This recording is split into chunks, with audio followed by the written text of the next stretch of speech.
UDF-ന് രാഹുൽ രക്ഷകനാകുമ്പോൾ വഞ്ചകൻ കേക്കച്ചനെ സ്വന്തം മണ്ഡലത്തിൽ ജനങ്ങൾ കണ്ടം വഴി ഓടിക്കുന്നു. പാലക്കാട് രാഹുൽ UDF സ്ഥാനാർത്ഥികൾക്ക് വേണ്ടി പ്രതിരോധം തീർക്കുമ്പോൾ സ്വന്തം മണ്ഡലത്തിൽ നെട്ടൂർ കേക്കച്ചനെ ജനങ്ങൾ കണ്ടം വഴി ഓടിച്ചു. ആദ്യം നമുക്ക് കാണാവുന്നത് പാലക്കാട് രാഹുൽ UDF സ്ഥാനാർത്ഥിക്ക് വേണ്ടി പ്രതിരോധം തീർക്കുന്നതാണ്. പാലക്കാട് നഗരസഭയിലെ 41-ാം വാർഡ് UDF സ്ഥാനാർത്ഥി PS വിപിന്റെ നോമിനേഷൻ തള്ളണമെന്ന് BJP സംസ്ഥാന ട്രഷറർ കൂടിയായ കൃഷ്ണകുമാർ ആവശ്യമുന്നയിച്ചപ്പോൾ ഇലക്ഷൻ കമ്മീഷന്റെ സർക്കുലർ പ്രകാരം മത്സരിക്കുന്നതിന് യാതൊരു അയോഗ്യതയുമില്ലെന്ന് രാഹുൽ മാങ്കൂട്ടത്തിൽ MLA കാര്യകാരണസഹിതം വാദിച്ചു. ഒടുവിൽ ശക്തമായ സംവാദത്തിന് ശേഷം റിട്ടേണിംഗ് ഓഫീസർ പത്രിക സ്വീകരിക്കേണ്ടി വന്നു. വാർഡിൽ വിപിൻ തന്നെ UDF സ്ഥാനാർത്ഥിയായി മത്സരിക്കും. ആ ദൃശ്യം നമുക്കൊന്ന് കാണാം. അയോഗ്യതകളും മാർഗനിർദ്ദേശങ്ങൾ പുറപ്പെടുവിക്കുന്നു. അതിനകത്തെ ക്ലോസ് നമ്പർ 30 ബാങ്കുകൾക്കോ സർവീസ് സഹകരണ സംഘങ്ങൾക്കോ നൽകാനുള്ള കുടിശ്ശിക സർക്കാരിനോ തദ്ദേശ സ്ഥാപനത്തിനോ നൽകുവാനുള്ള കുടിശ്ശിക എഴുതാൻ കഴിയില്ല. ബാങ്കുകൾ KFC, KSFE മുതലായവയ്ക്ക് കൊടുക്കാനുള്ള കുടിശ്ശിക പദ്ധതികൾക്ക് വഴിയാണ് നടത്തുന്നതെങ്കിൽ കൂടിയും അത് കുടിശ്ശികയായി പരിഗണിക്കേണ്ടതില്ല. അതായത് കേരള ബാങ്കിനേക്കാൾ കൂടുതൽ സംസ്ഥാന സർക്കാരിന് നേരിട്ട് നിയന്ത്രണമുള്ള KSFE-യിലെ പിന്നെ നമ്മുടെ ലയബിലിറ്റി പോലും ഫിനാൻഷ്യൽ ലയബിലിറ്റി പോലും ഇതിൽ അയോഗ്യതയായി നിർദ്ദേശിക്കാൻ കഴിയില്ല.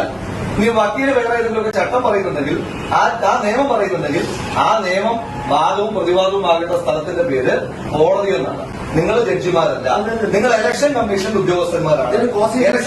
വക്കീൽ പറഞ്ഞപ്പോൾ ഞാൻ കിട്ടിയല്ലോ. ഇനി ഞാൻ പറയട്ടെ, ഇലക്ഷൻ കമ്മീഷന്റെ ഉദ്യോഗസ്ഥന്മാർ എന്ന നിലയിൽ ഇലക്ഷൻ കമ്മീഷൻ മുന്നോട്ട് വെച്ചിരിക്കുന്ന നിർദ്ദേശമാണ്. ഞങ്ങൾ പറഞ്ഞതല്ല, ഞങ്ങൾ ആവശ്യപ്പെട്ട നിർദ്ദേശമല്ല. ഇലക്ഷൻ കമ്മീഷൻ ഇതാണ് യോഗ്യത, ഇതാണ് അയോഗ്യത എന്ന് പറഞ്ഞൊരു സർക്കുലർ മുന്നോട്ട് വയ്ക്കുമ്പോൾ ആ സർക്കുലറിന് പ്രകാരമാണ് ഞങ്ങൾ സ്ഥാനാർത്ഥികളെ പ്ലേസ് ചെയ്തിരിക്കുന്നത്. അതിനകത്ത് ഏതെങ്കിലും തരത്തിൽ മാറ്റം വരുത്തുകയാണെങ്കിൽ മാറ്റം വരുത്താൻ കഴിയുന്നത് ഇലക്ഷൻ കമ്മീഷൻ അല്ല. അല്ലെങ്കിൽ നിങ്ങൾ 7/11/2025 ശേഷം പുറപ്പെടുവിച്ചിട്ടുള്ള മറ്റൊരു സർക്കുലറായിട്ട് ടേബിൾ വയ്ക്കും. നിങ്ങൾ ടേബിൾ ചെയ്യും, ഞങ്ങളത് കേൾക്കാം.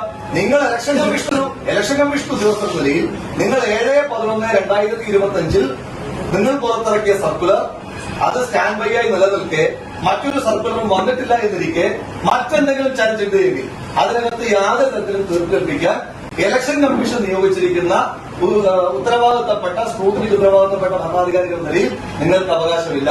ഈ പറയുന്ന വാദങ്ങൾ എന്തെങ്കിലും കഴമ്പുണ്ട് എങ്കിൽ അത് ചലഞ്ച് ചെയ്യപ്പെടുന്ന സ്ഥലം കോടതിയാണ്. അതിനാൽ നിങ്ങൾ പുറത്തിറക്കിയിരിക്കുന്ന സർക്കുലറിന് പ്രകാരം മത്സരിക്കുന്ന ഒരു സ്ഥാനാർത്ഥി അയോഗ്യനാക്കാൻ കഴിയുകയും നമ്മുടെ വാദം ഈ സർക്കുലർ ആക്ടിന് വിരുദ്ധം. ഇലക്ഷൻ കമ്മീഷൻ ഉത്തരവിറക്കിയത് is not on our any sort of compulsion. ഞങ്ങളുടെ കമ്പൽഷനിലല്ല ഇലക്ഷൻ കമ്മീഷൻ സർക്കുലർ ഇറക്കിയത്. ഇനി ഇലക്ഷൻ കമ്മീഷന്റെ സർക്കുലർ അതില്ലായിരുന്നെങ്കിൽ we were having an opportunity to place one another candidate. അതല്ലെങ്കിൽ ഈ കാൻഡിഡേറ്റിന് തന്നെ എന്ത് ചെയ്യാമായിരുന്നു? റവന്യൂ റിക്കവറി ഒഴിവാക്കാനുള്ള സാഹചര്യം ഉണ്ടാകുമായിരുന്നു. ഈ സർക്കുലർ വരുന്നത് എങ്ങനെയാ? ഈ സർക്കുലർ വരുന്നത് തന്നെ ഈ രാജ്യത്ത് ഇലക്ഷൻ കമ്മീഷന് കിട്ടിയിട്ടുള്ള നിരവധിയായ പരാതികളുടെ അടിസ്ഥാനത്തിലാണ് ഇലക്ഷൻ കമ്മീഷൻ സർക്കുലർ ഇറക്കിയിരിക്കുന്നത്. ഒരു തെരഞ്ഞെടുപ്പിൽ മത്സരിക്കുമ്പോൾ ആ സമയത്ത് തെരഞ്ഞെടുപ്പിൽ മത്സരിക്കുന്നതിന് തൊട്ടു മുമ്പ് ഫൈൻ അല്ലാതെയുള്ള മറ്റു ബാധ്യതകൾ ഒരാൾക്ക് വെക്കുക എന്ന് പറയുന്നത് പഴയ കാലഘട്ടത്തിലെ തെരഞ്ഞെടുപ്പിൽ മത്സരിക്കുന്നതിന് പണം മാനദണ്ഡമായിരിക്കണം, സമ്പത്ത് മാനദണ്ഡമായിരിക്കണം എന്ന് പറയുന്ന ആ ക്ലർജി ക്ലാസിന്റെ മാനദണ്ഡമാണ് എന്ന് മനസ്സിലാക്കിയിട്ടാണ് എന്ത് ചെയ്തിരിക്കുന്നത്? നമ്മുടെ ഇലക്ഷൻ കമ്മീഷൻ സർക്കുലറിൽ മാറ്റം വരുത്തിയിരിക്കുന്നത്. അതല്ല, പണമുള്ളവൻ മാത്രം മത്സരിച്ചാൽ മതി എന്നാണ് BJPയുടെ വാദം. ആയിക്കോട്ടെ,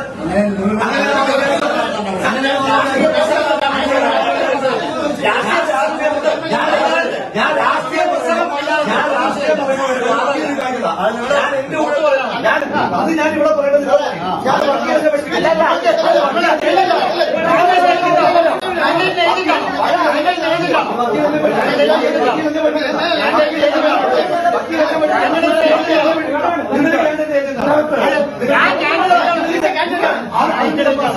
അതെന്ത് കപ്പാസിറ്റി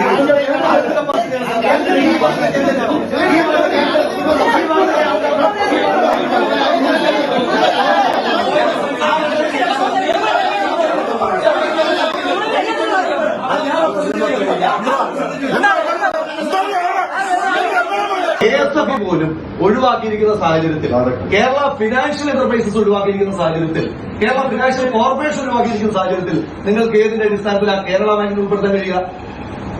ബാങ്ക് ഒഴിവാക്കിയില്ലല്ലോ, ആറാക്കിയില്ലേ?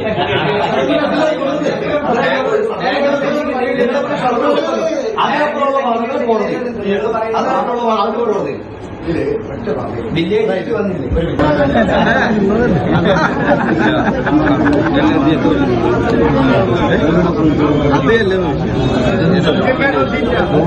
ഇനി പാലക്കാട് പിരായിരിയിൽ UDF സ്ഥാനാർത്ഥികൾ നാമനിർദ്ദേശ പത്രിക നൽകുവാൻ രാഹുൽ മാങ്കൂട്ടത്തിലിന്റെ നേതൃത്വത്തിൽ പോകുന്നത് കാണുക.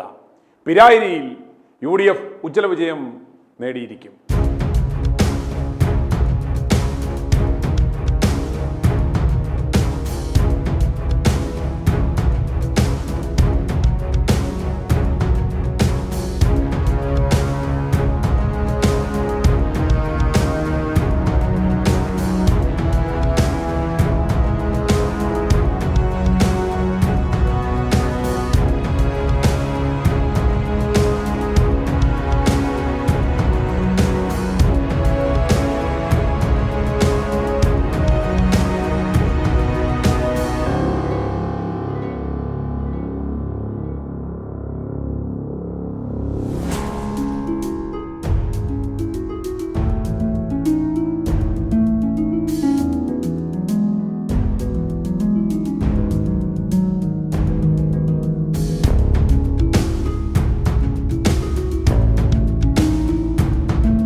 നേടിയെടുക്കും നേടിയെടുക്കും നേടിയെടുക്കും നേടിയെടുക്കും പിരായിരി ഞങ്ങൾ നേടിയെടുക്കും നേടിയെടുത്തവ നിലനിർത്തും UDF സിന്ദാബാദ് UDF സിന്ദാബാദ് UDF സിന്ദാബാദ് UDF സിന്ദാബാദ് UDF UDF UDF UDF UDF സിന്ദാബാദ് UDF സിന്ദാബാദ് പിരായിരി ഞങ്ങൾ നിലനിർത്തും പിരായിരി ഞങ്ങൾ നിലനിർത്തും UDF UDF UDF UDF UDF സിന്ദാബാദ് UDF സിന്ദാബാദ് UDF സിന്ദാബാദ് UDF സിന്ദാബാദ് UDF സിന്ദാബാദ് UDF സിന്ദാബാദ് അഭിവാദ്യങ്ങൾ അഭിവാദ്യങ്ങൾ വിജയത്തിന്റെ മംഗളങ്ങൾ വിജയത്തിന്റെ മംഗളങ്ങൾ വിജയത്തിന്റെ മംഗളങ്ങൾ UDF സിന്ദാബാദ് UDF സിന്ദാബാദ് UDF സിന്ദാബാദ് UDF സിന്ദാബാദ് UDF UDF UDF UDF UDF സിന്ദാബാദ് UDF സിന്ദാബാദ് UDF സിന്ദാബാദ് പിരായിരി ഞങ്ങൾ നിലനിർത്തും പിരായിരി ഞങ്ങൾ നിലനിർത്തും പിരായിരിയിലെ നേതാക്കളെ നിങ്ങൾ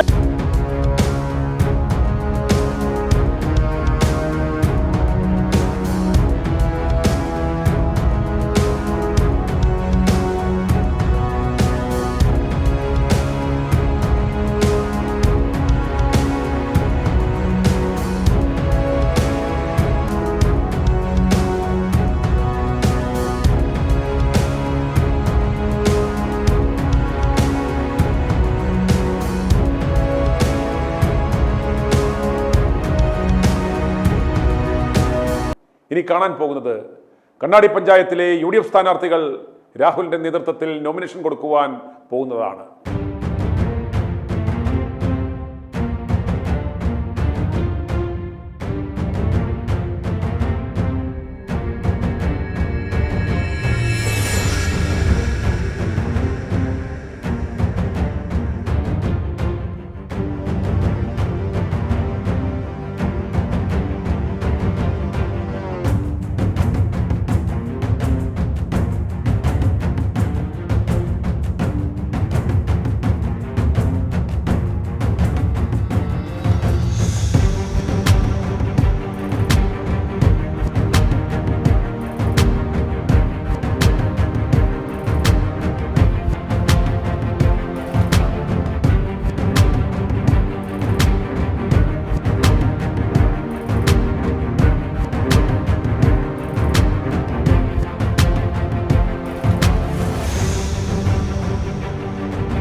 പ്രിയപ്പെട്ട പ്രേക്ഷകരെ, ഇനി നിങ്ങൾ കാണുവാൻ പോകുന്നത് പ്രതിപക്ഷ നേതാവ് നെട്ടൂർ കേക്കച്ചന്റെ സ്വന്തം മണ്ഡലമായ ഏഴിക്കര ഗ്രാമപഞ്ചായത്തിലെ 15-ാം വാർഡിൽ നിന്നുള്ള ഒരു ദൃശ്യമാണ്. റോഡ് തകർച്ചയെക്കുറിച്ച് പറയുവാൻ ജനങ്ങൾ MLA ആയ കേക്കച്ചനെ സമീപിച്ചപ്പോൾ ജനുവരി 1 മുതൽ പണി തുടങ്ങും എന്ന് പറഞ്ഞ് അവരെ അധിക്ഷേപിച്ചു വിടുകയാണ് ഉണ്ടായത്. ഇത് പ്രദേശവാസികളെ ഏറെ നിരാശരാക്കിയിരുന്നു.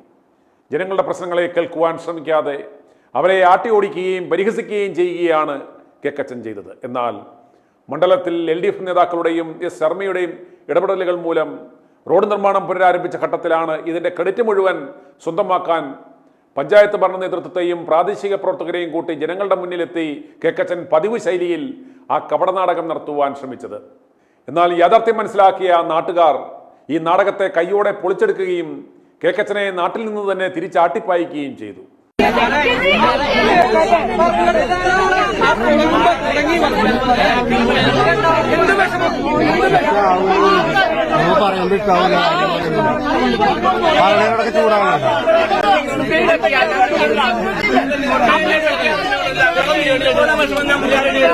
പറവൂരിലെ ജനങ്ങൾ നെട്ടൂർ കേക്കച്ചന്റെ തരികടകൾ മനസ്സിലാക്കി എന്നതിന്റെ ഉത്തമ തെളിവാണിത്.